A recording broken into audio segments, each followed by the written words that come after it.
Good. How's everything in Indiana? Uneventful. It's hot. So I think Oh, it's 91 currently. So holy cow. I think that's what it is here. Yeah, you got Arizona temperatures. Maybe it's yeah. 97 here. Yeah. Yeah. Yeah, I don't know why I'm complaining to you guys when you live in Arizona. Well, you have to deal with humidity though, right? Is it humid there too? It is, yeah, they say 91 and then it'll feel like whatever. So just tell me how it feels. Feels like a sauna. Yeah. Here Yeah. it And feels like then an oven. You can either be in an oven or a sauna. and Right. the son and I are not friends, so on top of that, Yeah, so you probably get like sunburnt like that, right? yeah, I have SPF 100 around here somewhere. So literally 100. So Yeah, you're like my cousin. Okay. All right, we'll kick this off. All right. cool. All right. Well, Snow, we did it. We did what? We broke that one wish willow and we got Brent Terhune back on the podcast. Yay! Yeah. I mean, Well, 'cause we are hopefully kind of this stoppers. this goes well, better than what the other One Wish Willows that we've heard of. This Yeah. it's like you wished on the monkey's paw. We'll see how it goes. Dude, Snow and I have a difference of opinion on that because I love that movie. Mm-hmm. I thought it was great. And Yeah. Snow, not Obsession. so much. Snow, I why mean, didn't you like the movie? I don't know. I don't really know. I didn't think it was that great of a story. I Mm-hmm. Oh, but never been done before. I I know. like that. What was it by the same people that made the one with Demi Moore? No, it was a first time director. Oh, okay. Because it kind of, I don't know. I know it's like a completely different story, but I guess maybe the way the movie folded out kind of but I really liked the Demi Moore one. I did like that one. Well, I like this one because I like crazy chicks, and this girl's nuts. the Yeah, the maybe substance that's is why. similar to this to Obsession because it's a careful what you wish for Yeah, story. yeah, And sometimes in horror when you what you wish for becomes what is your undoing. And both kind of are mysterious. The substance kind of appears and she can talk to somebody on the phone about it. As with Bear and the Obsession, he can talk to somebody, but there's no real customer support. It just you've started this, we can't undo it type thing. So it is Pet Cemetery where they try to bring somebody back, and of course it goes bad. yeah. And I really like the lady in the that sold him the stuff. I was like, why? She's real helpful. Like, what are you doing in this job? Like, you act like you can't be bothered right now. It's like customer service anywhere, though. What a jackass. I did like your take it on your podcast. They're coming to get us. Your co-host said, "Well, you could tell they had no budget because they were using a stuffed cat." Yeah, Gavin. It's a and but other than that, I don't know what are you using a real dead cat? You know. Yeah, no, that'd be bad too. Yeah, And it's I think they made the movie for $750,000, and I think it's made 400 million or whatever it is currently. So I think they did okay on it, don't you think? yeah, yeah, that's pretty good then. But Bear was so irresponsible, and you're like just like you, you're a jerk. I mean, why was your dead cat around 4 days later for her to cook it up anyways? Yeah, well, he comes home initially at the beginning of the movie, and the cat is laying next to all the food out and next to pills, which we know the cat didn't unscrew the top of the medicine because a cat can't do that. So then the cat is just the reflection of Nikki throughout the whole movie. Is he doesn't really value that cat, and he doesn't really value her either. When he says, "I don't want to undo the wish, I just want to change it." He doesn't want to undo the thing. He wants her to still be infatuated with him. Yeah. And I sort of feel like the bear myself a little bit because we have a comedian friend that is really loyal to us and he does the show all the time. But I can't accept that, and I just got to try to get other people. And even though he's jealous of you, but our friend Joe Cavan, you know, wait till he sees this one. So you couldn't settle for what you had. You had to greener pastures. Is that what this is? Well, I don't want to say that because I don't want to hurt his feelings. I think JL's doing just fine on his own. I think No, no, his impressions are far better than my impressions, you yeah, know. no, no, he's doing good. He's doing good. What we need to do though is get both of you out here in Kingman do like a co-headlining show. Yeah, If we can make it happen. If anything, we can both be on the podcast at yeah, the same oh, yeah, time. yeah. How was As your JL? characters, Oh, I don't know. We'd have to talk. I'd have to work that out with JL. Maybe we could do in character. I don't know. and you gotta cry a lot. I love when he cries. That's all he does is cry, cry out of anger, cry out of emotion, all of it. How, It's the best. how is he doing lately? Because it seems like he'd be really happy about everything going on right now. Right? Well, as I've said in the character before with the alpha male, he is not happy unless he's mad. So it's a contradiction. If he's pissed off, he has never been happier. But if he doesn't have something to be mad about, he's unhappy. That describes almost everybody in Kingman. They just Right. love being angry out here. Yeah, they can't just they even since Trump won the second time, they just could never take the win. They just were like, why can't you be happy for us? Yeah, Like you're not even happy for yourself. like here, it Yeah. hasn't rained in like a year, except for the last couple of days. We've gotten some rain, and now they're like, but the goddamn wind around here, you know? Yeah, can you believe all this rain we're getting when we haven't had it in a year? Yeah. It's perpetual unhappiness. It's you got to have that they don't know what to do with themselves if they're not mad in some way. You gotta just do what they do and say, if you don't like it, leave. That's their I'll help favorite you thing to pack. say. Yeah. Yeah. Why didn't they leave during the Biden years? I, where are they Yeah, gonna go? No other country would want them. that's probably true. Now, what's the biggest city that you guys are near? Las Vegas. Yeah. Okay. So it gets pretty cold at night out there, or is it still hot at night?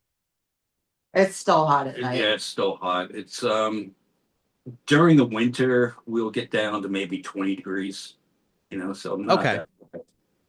It's not Yeah. like the desert. I think like Death Valley is where it gets really cold at night. Mm-hmm. Um, Death Valley is like the hottest but place in the United but States. doesn't it get really cold too? Maybe in the winter. I suppose if it drops from 120 to 60, that's quite a drop off. So it just feels cold. I think the Yeah. hottest temperature they've had there is like in the 130s before. Yeah. It's also where the Undertaker lives. So the Undertaker hails from Death Valley. So Oh, speaking of the Undertaker, I had a funny story I wanted to tell you because of wrestling. This was back in the day, and Triple H, Paul Levesque, was from Nashua, New Hampshire, and he went to school with high school with my buddies. So back in the peak of the Undertaker, Triple H, I want to say 1998, 99, we went to Lowell, Mass, which is 20 miles south of Nashua. And unbeknownst to my friend, because Triple H's real name is Paul Levesque, I wrote, "Hey, hey, Paul L. John Blank slept with your sister," which was a true story. My friend was like, "He's gonna kill me." And I'm like, "No, I think that's a funny sign." did they let the, so you held it up at the event, Yeah, the I don't sign? think so. Yeah. Because I know they haven't been known to take people's signs before. So, and that was back in the day when I would watch wrestling religiously where the crowd was nothing but signs. And I hate when there's like a tall guy in front of me now at any event. So I can't imagine a poster board in front of you the whole event. It must have been terrible. I think we were back a ways too, though. So I don't know, I think I was impeding anybody's vision from where I was No, sitting. no, I just say back in general, just Yeah. looking at the old wrestling shows, you're like, man, everybody has a sign.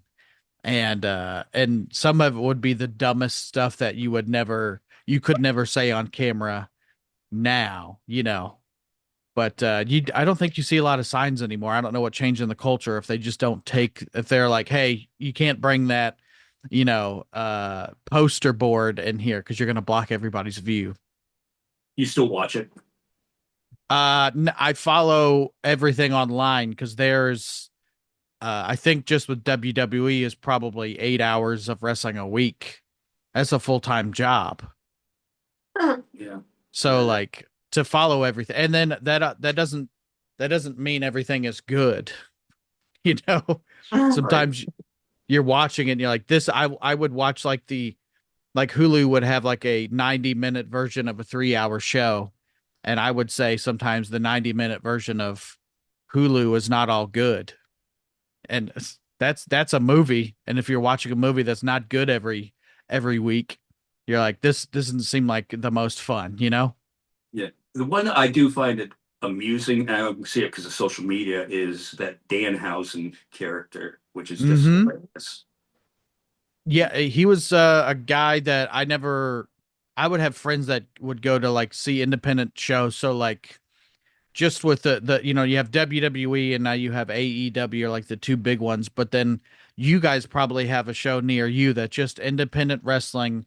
It's local wrestlers, and then they'd probably get like a former like big name wrestler to come in, and that's the attraction. He would be on those shows and be doing Danhausen. So he's probably been doing Danhausen for 10 years before you even heard of him on a huge scale. That's comedy in general too. It's they say it takes 10 years to become an overnight success. So when you're like, "Oh, I just heard of this new guy. He just hit the scene and really he's been doing comedy for a decade, you know." Yeah. We had a Comic Con here, and of course they bring a wrestler, and the guy that they could get was Greg the Hammer Valentine. Yeah. But I felt so bad for him because he was just sitting there at his autograph table. Nobody was going up to him. I'm like, oh, look at this poor guy. And it really looked like they wheeled him up there. And I get, that business is tough on you. But Mhm. it's like, man, that's so sad. Yeah, there are people I go to cons not necessarily for wrestling but just in general. I just performed at one and here in Indianapolis called Indiana Comic Con. So like Nick Cage was like the big guy, and I guess it was like the first convention that he had ever done. And of course, they had him sequestered. You couldn't even stand from afar and be like, "That's Nick Cage," you know. But I can't imagine being somebody that goes to a con and has a little bit of success, and then maybe you get two or three throughout the weekend, but you're there for the whole weekend. Like that seems terrible to me. That's why I don't do cons because that would be me. What other good horror movies have you seen lately? We just talked about Obsession was good. I was a big fan of Weapons from Zach Krager. So he did the movie Barbarian was the other one, and he's from the comedy troupe The Whitest Kids You Know. So there's been like a kind of a renaissance of funny people making horror movies. Jordan Peele was one of those as well, still is.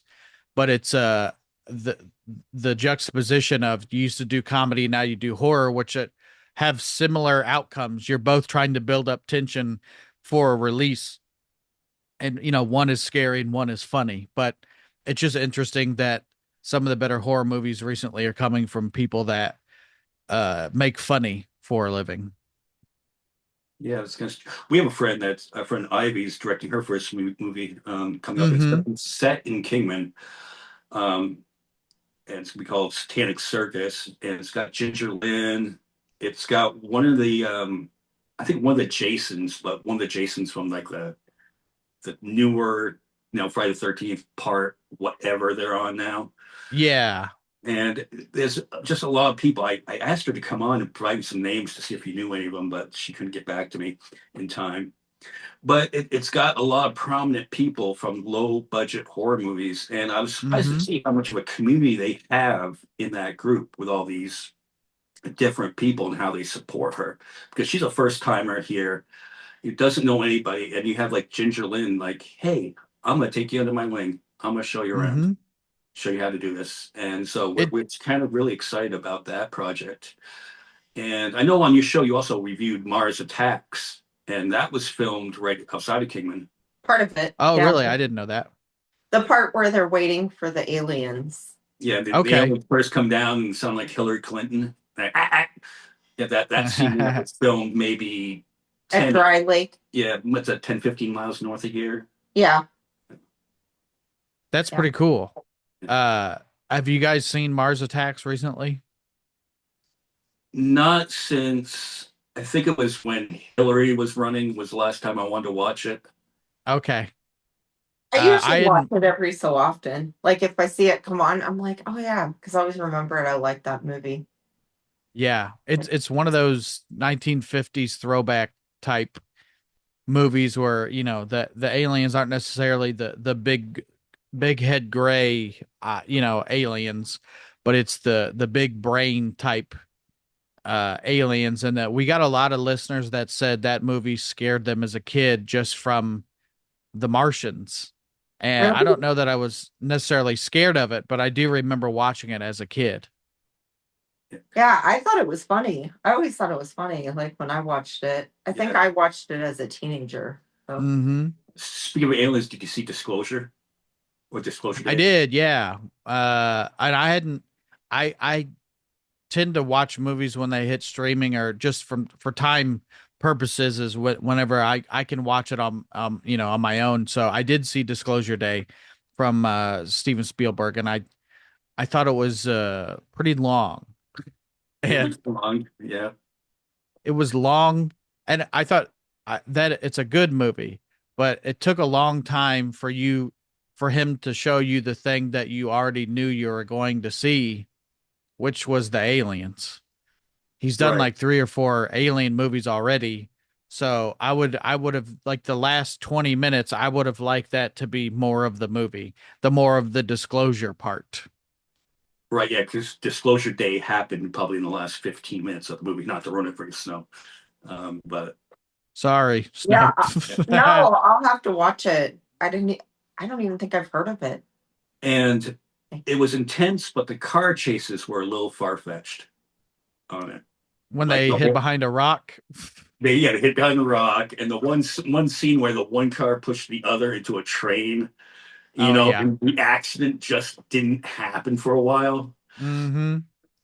I mean, that there are so many times viewers are willing to suspend their disbelief when aliens are the reveal and you know that to be true, then you're like, okay, there's one suspension of disbelief. So I got maybe two or three before I'm like, okay, this movie's a little bit much. But I did like the movie, and what's her face, the lead actress in it was very good. I can't remember her name.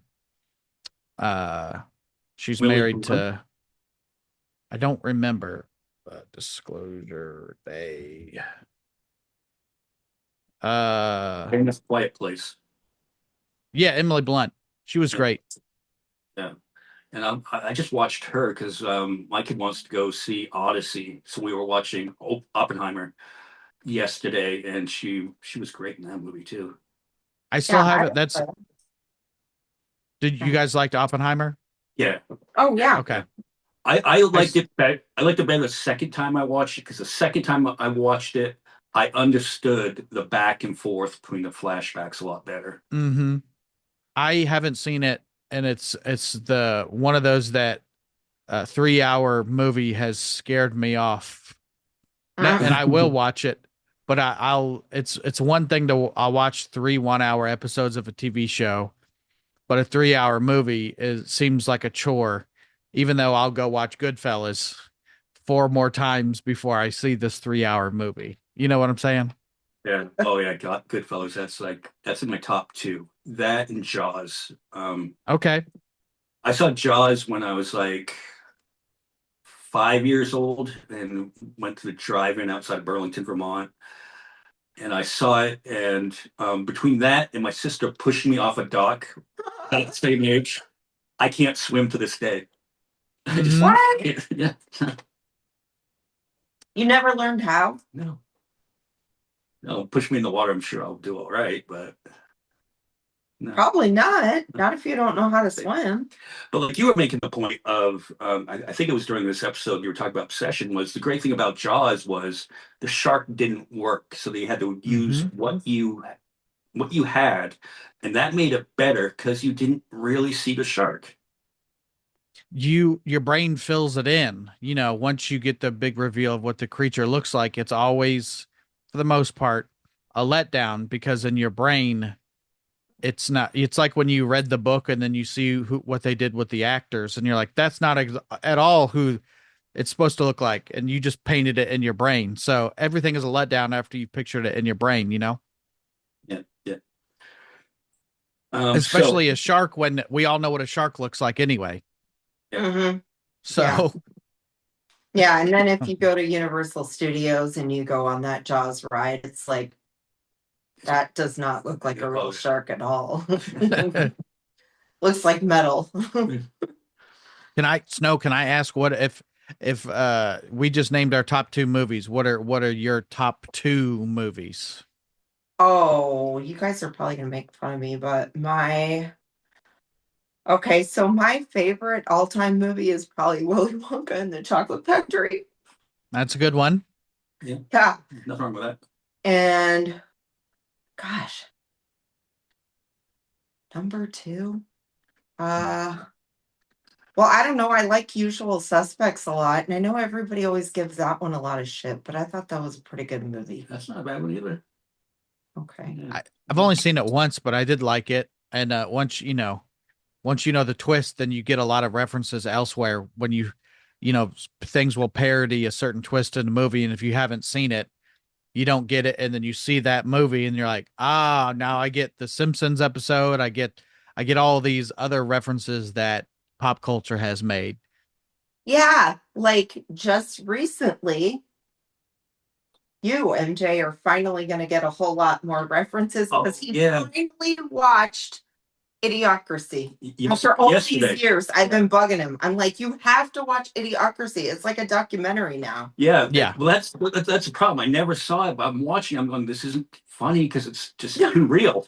But it would have been funny if you would have watched it back like in 2005. And then you're like, holy shit, we have turned into Idiocracy. Yeah. I didn't think it would take, I thought it was supposed to take 500 years, though, according to the movie. Well, hey, the future. Yeah. It took less than 20. Yeah. Yeah. It's that thing of the South Park guys are like, how do you make fun of the current situation? How do you make fun of clown shoes? The shoes are already a joke because they're very big. So how do you make it funnier when the things that are happening already are so far fetched to begin with? You have to be 8 times over the top as opposed to 2. Yeah. Yeah. What do you think about old Lindsay? Lindsay dying, he died. He's dead. So I I don't feel any emotion. So It's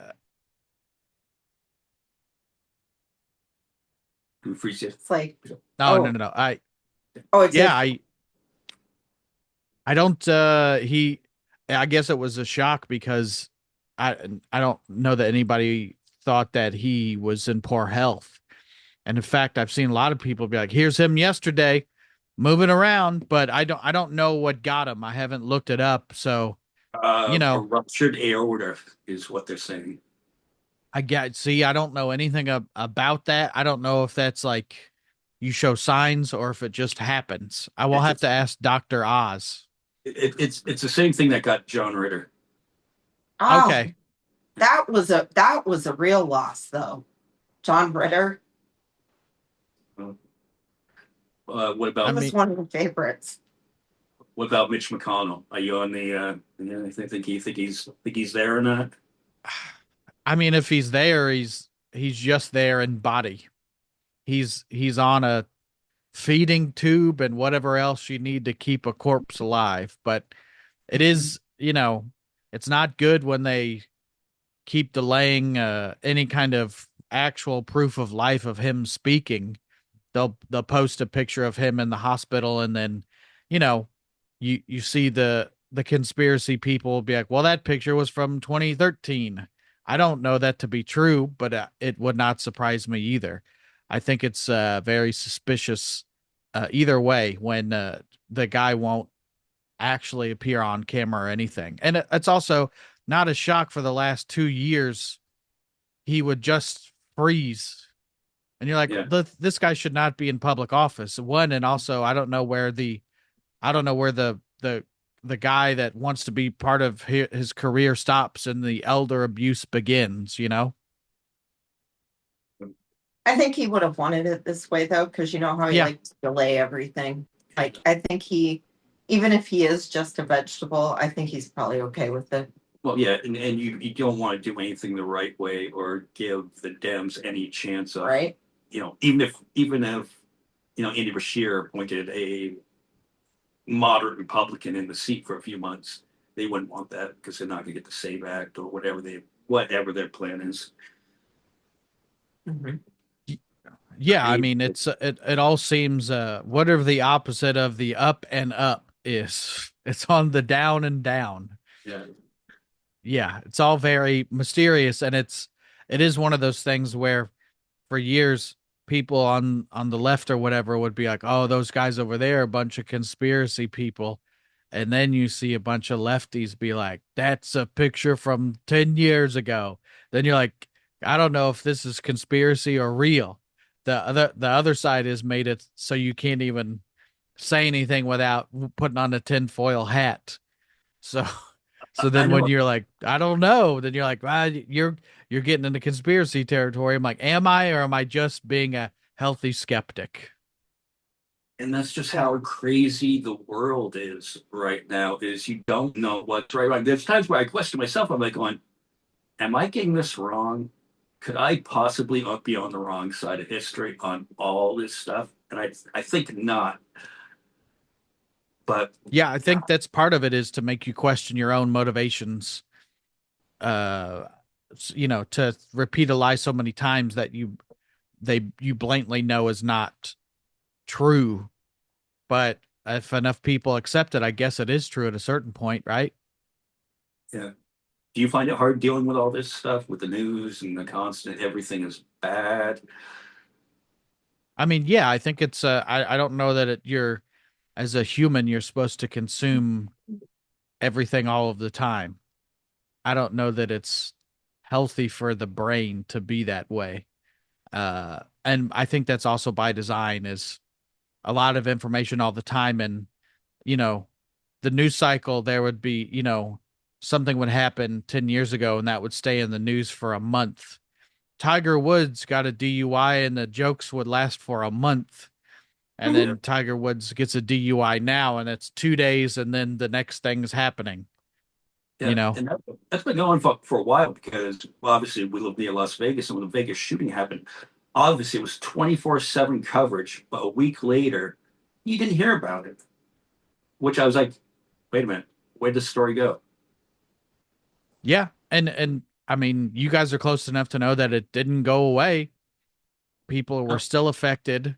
And it's I think that's the news cycle and I don't know. Part of it is the news and if you don't talk about the next thing, you're missing out on those ratings.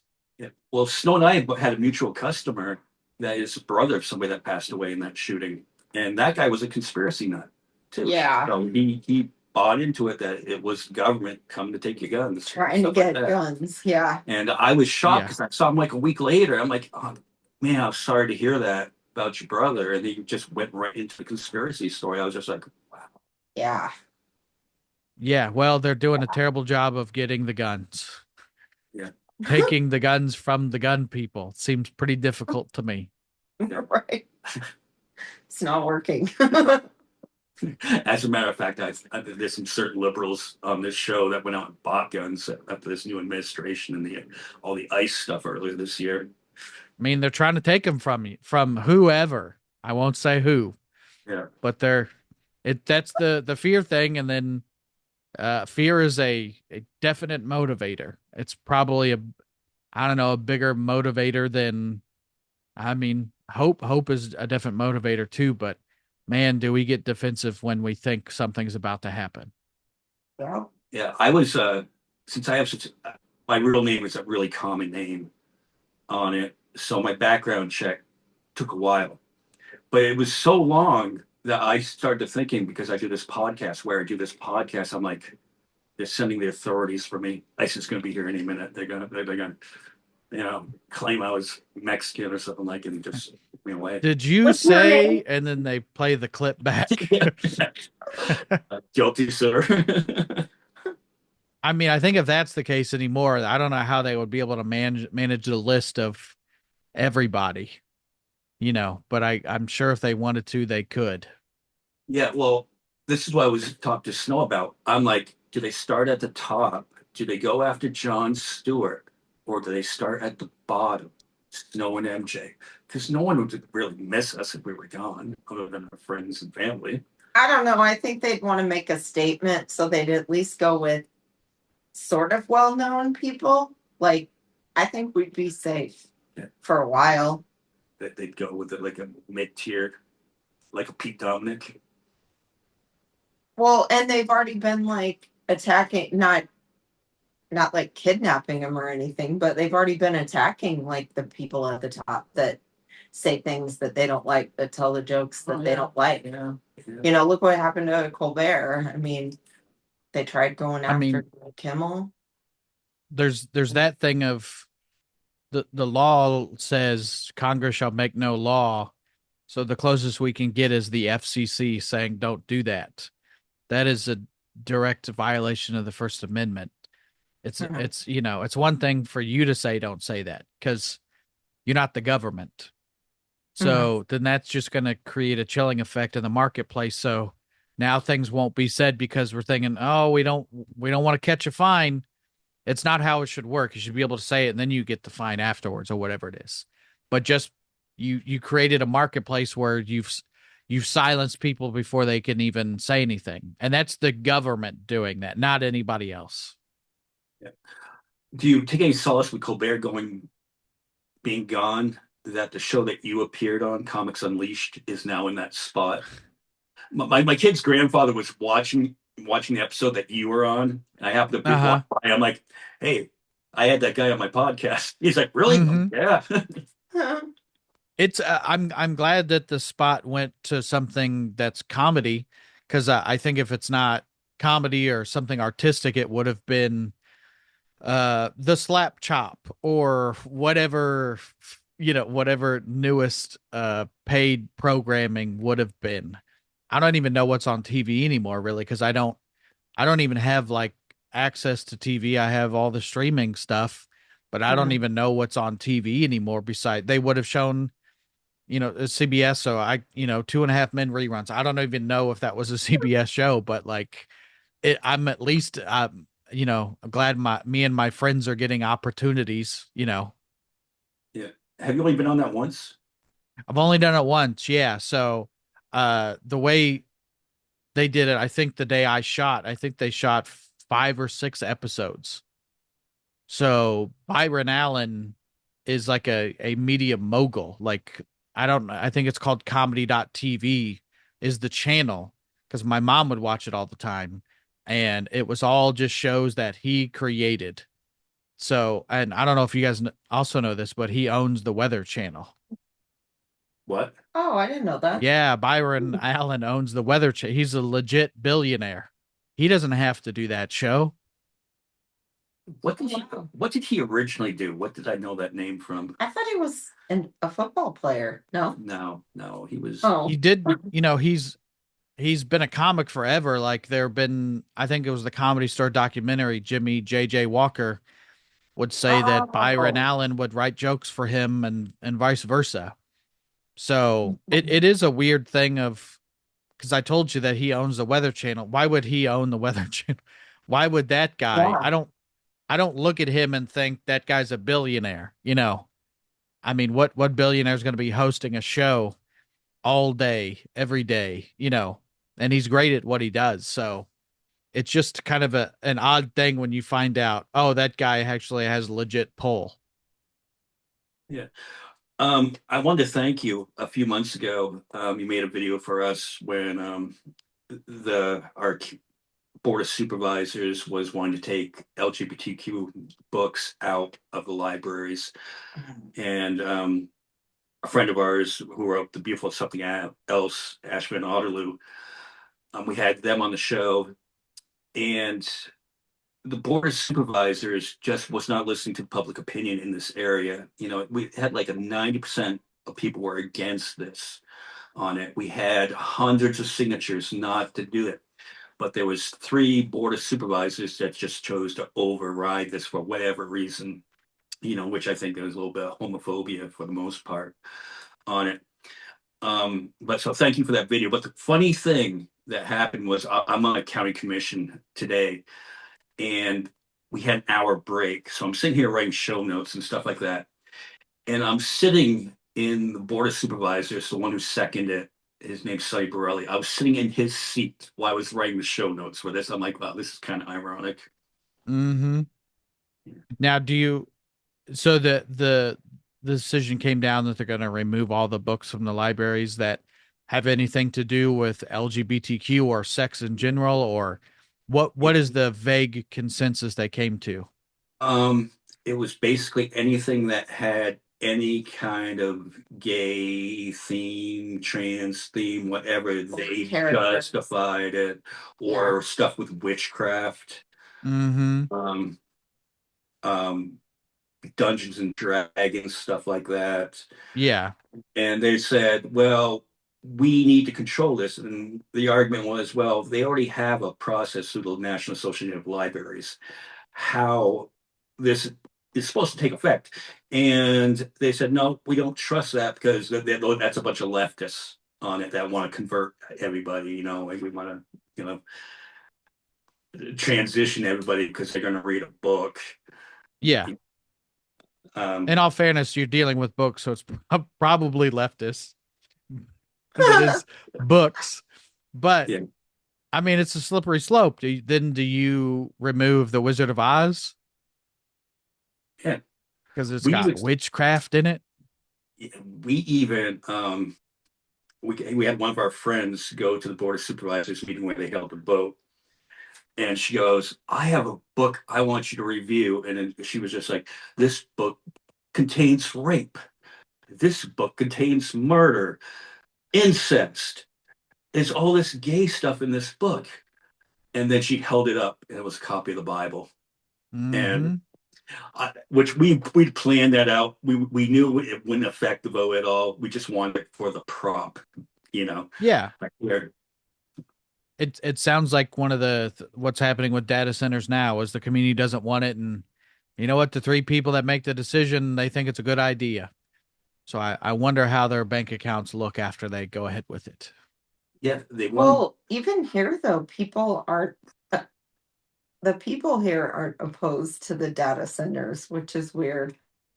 Like because the left is telling you that you're supposed to be opposed to them. Like that's their consensus. They're building them here. It's weird. Even though we're going to run out of water, you know, probably in the next 20, 30 years. I mean, you said it hadn't rained in a year. Yes. So, you know, I mean, good luck. I don't know, man. At a certain point, I'm like, I guess we'll all be in a drought, and I'll say I told you so, but you wouldn't believe it anyway. So, well, so I don't know. Well, I don't know where I'm going to move exactly, but I'm moving out of here. Yeah, I can't take it anymore here. And in Indiana, did they just rename the month instead of Pride Month? It wasn't a Nuclear Family Month or something like that. Yeah, and it's Indiana, so I'm sure they did say Nuclear Family Month. Yeah, you know, just so happened to be June 1st. the start of Pride Month, and not shocking, the governor, Mike Braun, but we do have a lieutenant governor. If you guys look up Micah Beckwith, he just looks like a gay Seth MacFarlane. And I only say that because man, the guy appears to be a closeted homosexual man who it'll be the Lindsey Graham thing where people will will they'll be like, "Oh yeah, Lindsey Graham was definitely gay. He never said he was." And Micah Beckwith is definitely gay. And that's fine, but don't use your political power to trample everybody else. Do you see what he looks like, Snow? See. He does look like. Oh my God. Oh yeah. Jeez. And he's the kind of guy that posts, once or twice a week, Wow. all kinds of everybody's talking about him, and it's never for good reasons. Yeah, ban Muslim prayer. Yeah, the call to Muslim prayer 5 times a day, and I live by a mosque, and never once have I ever heard the Muslim call to prayer, but I have heard all of the Christians knocking on my front door. Yeah, why So, can't they just ignore if you don't like it, just ignore it. Like I don't understand it. I mean, Micah Beckwith is a pastor who is part of a church. The co-pastor. You should look this up because I'm going to get all my information a little bit wrong. But Okay. the co-pastor's son possessed stuff that I don't know if you want to talk about on this show, stuff that you should not possess, videos of people, if that makes sense to you. People. Okay. It does seem like associated with the Life Church. Yes, underage people and stuff. So, Yeah. But so then, after and son's arrest. Yeah. apparently the dad knew about it and did nothing. And now the pastor is back reinstated in the church. So it seems like all the calls should be coming from within the house, and they are not. Yeah. Every single time it's that, every single time the people crying wolf are. Yeah, child exploitation. Jesus.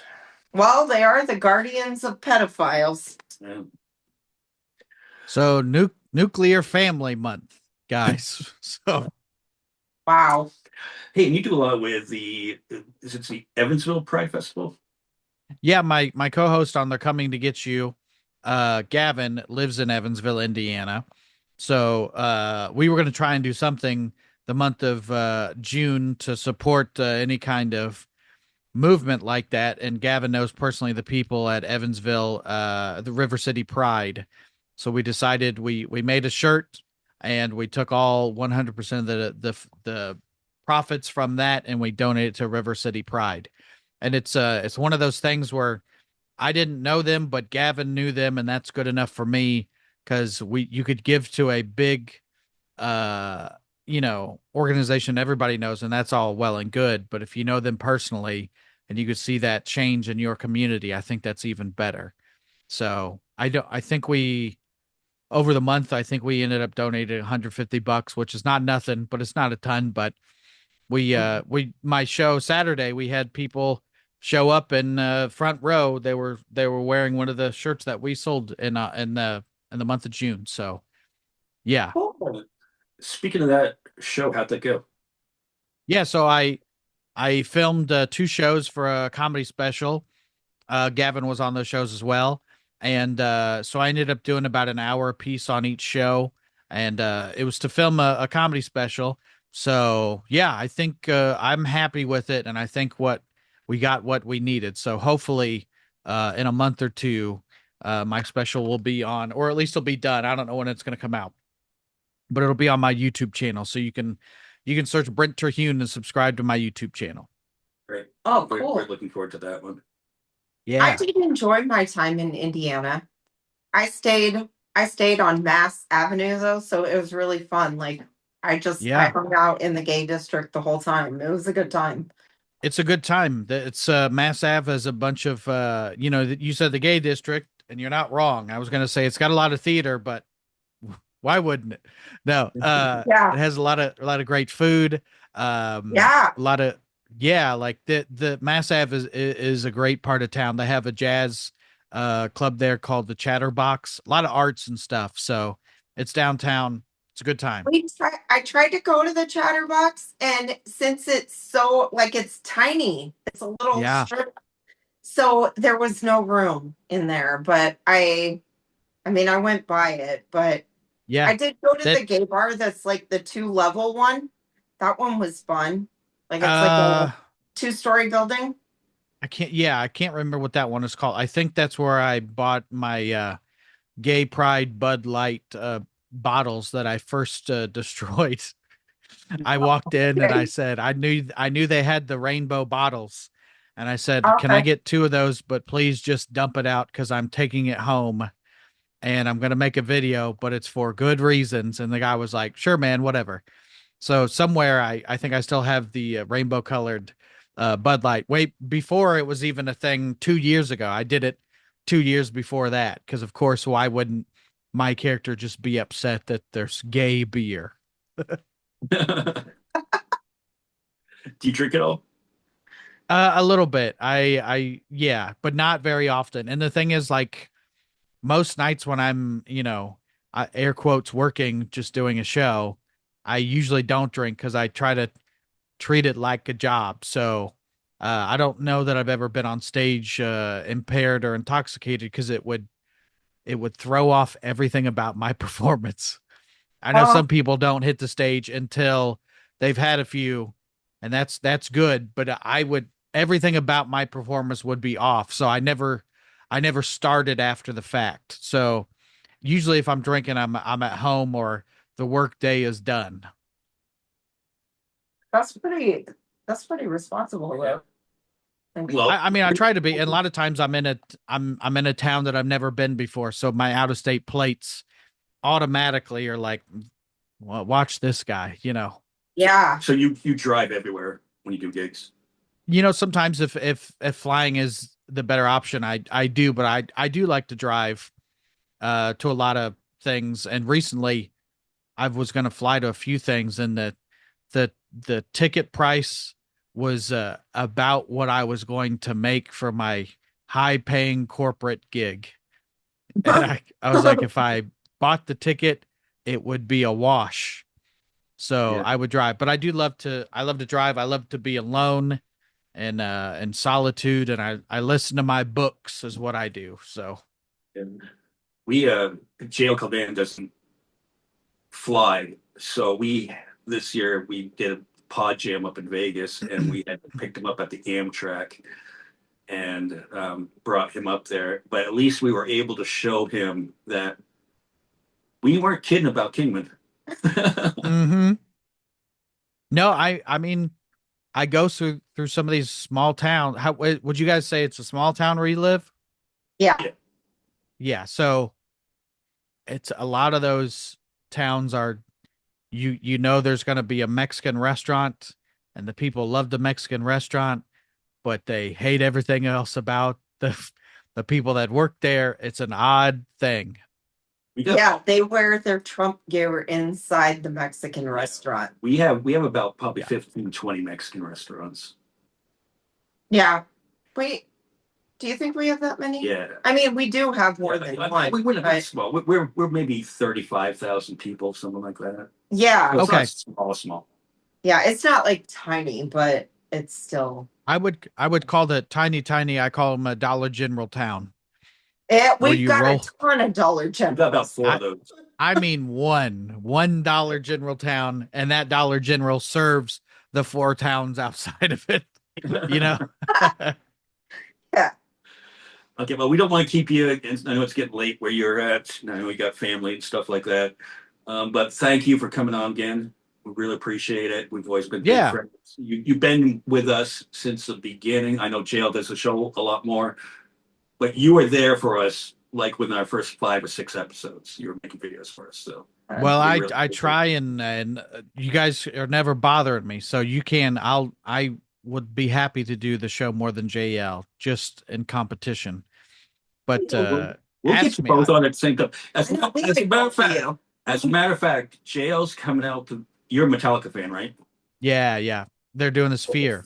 Yeah. This is what I'm gonna say. The end of January, and I'll send you the information. JL's coming out here, and I'm picking him up in LA.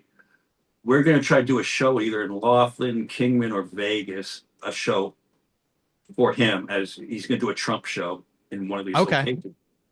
But yeah, we'll give you the information. If we could get you and JL Oh, that would be headline, so cool. yeah, Double and we bill. go see Metallica at the Sphere. Man, it's a win-win-win-win-win. Yeah. All right, let's make that Well, happen. like I said, you guys are never bothering me. The worst I can say is no, and I won't. So Yeah. All right. Well, we appreciate you. thank you guys. It's very nice talking to you again. All right. We'll talk again. Nice talking to you Bye. too. Yeah, thank you guys. Bye. Yeah. Bye.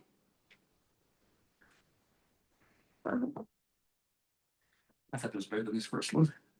I know. I love him.